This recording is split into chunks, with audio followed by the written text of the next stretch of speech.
Ceux qui pensaient que le Made in China ne se cantonnait qu'au bas de gamme ont tout faux. Aujourd'hui, le luxe à la chinoise déferle en France et de nombreux endroits branchés mettent en avant leurs origines. Palace, club ou encore boutique, Tendance Haut vous ouvre son carnet d'adresses.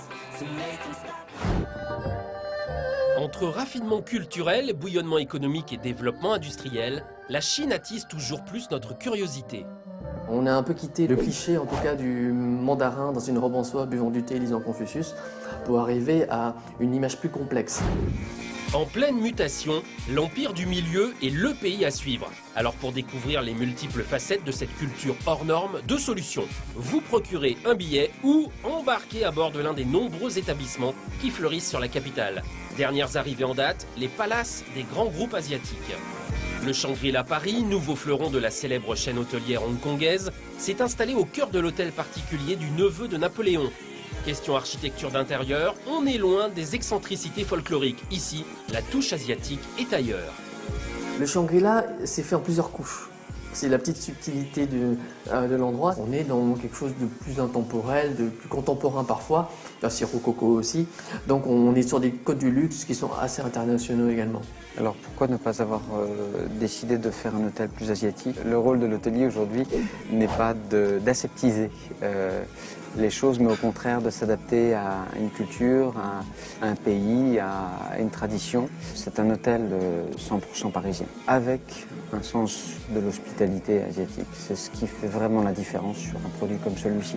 En gros, le phénomène est que lorsque les Chinois s'exportent, ils cherchent quasiment à cacher leur chinoiserie, j'allais dire, pour mieux s'exporter et pour mieux vendre.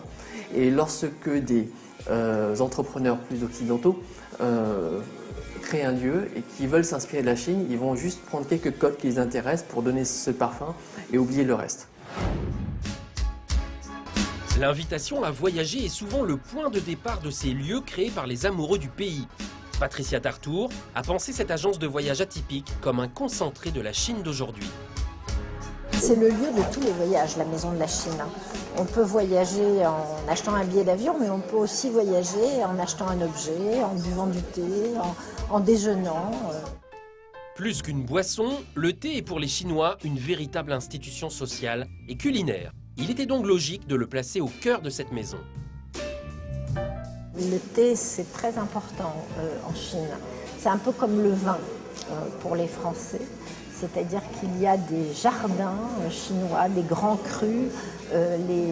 Les thés peuvent atteindre des prix absolument incroyables pour nous occidentaux. Et ici, nous essayons justement d'initier un peu l'amateur de thé à des choses qu'on ne trouve pas partout. La maison de thé est également l'occasion de présenter la bouillonnante et parfois très provocatrice scène artistique chinoise. Il y a un parti pris, disons, qui est de présenter des artistes contemporains. En général, on ne propose pas d'exposition liée à la Chine traditionnelle. Il y a une telle montée de sève en Chine par rapport à l'art contemporain qu'il nous paraît intéressant de présenter cette nouvelle scène. On retrouve cette créativité et cette impertinence au cœur de la célèbre marque hongkongaise Shanghai Tang. Shanghai Tang, qui a été créé par un monsieur qui s'appelle David Tang, veut renouer avec la tradition des belles matières, de la soie notamment, des brocarts, mais également des porcelaines fines, des thés les plus raffinés. C'est-à-dire que le Made in China a longtemps été associé au pas cher, pas de très bonne qualité, etc. Et donc David Tang a voulu relever ce défi.